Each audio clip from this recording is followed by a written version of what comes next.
যখন রাসূল সাল্লাল্লাহু আলাইহি ওয়াসাল্লাম ইসলামকে তার সামনে এভাবে প্রেজেন্ট করলেন, আপ্যায়ন করলেন, ভালো আচরণ দেখালেন, সে অবাক হয়ে গেল। আল্লাহ তাআলা তার হৃদয়টাকে নূর দিয়ে আলোকিত করে দিলেন। ৩ দিন পর রাসূল সাল্লাল্লাহু আলাইহি ওয়াসাল্লাম সাহাবীদেরকে ডেকে বললেন, যাও সুমামা ইবনে উসালের হাত পাগুলো যে রশি দিয়ে বেঁধে রেখেছো ছেড়ে দাও, রশিগুলো খুলে দাও।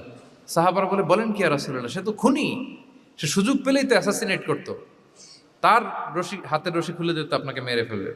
আল্লাহ রাসূল সাল্লাল্লাহু আলাইহি ওয়াসাল্লাম বললেন, না, আমি যা জানি তোমরা সেটা জানো না, যেটা বলেছি তাই করো। মসজিদে নববীর পিলারের সাথে তাকে যে বেঁধে রেখেছো, রশি খুলে দাও, হাত পা খুলে দাও।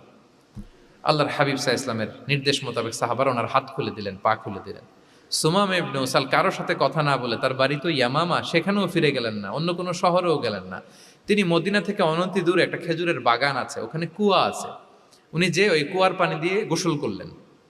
গোসল করে পবিত্র হয়ে মসজিদে নববীতে রাসূল সাল্লাল্লাহু আলাইহি ওয়াসাল্লামের কাছে ফিরে আসলেন, আর এসেই ঘোষণা দিলেন, আশহাদু আল্লা ইলাহা ইল্লাল্লাহ।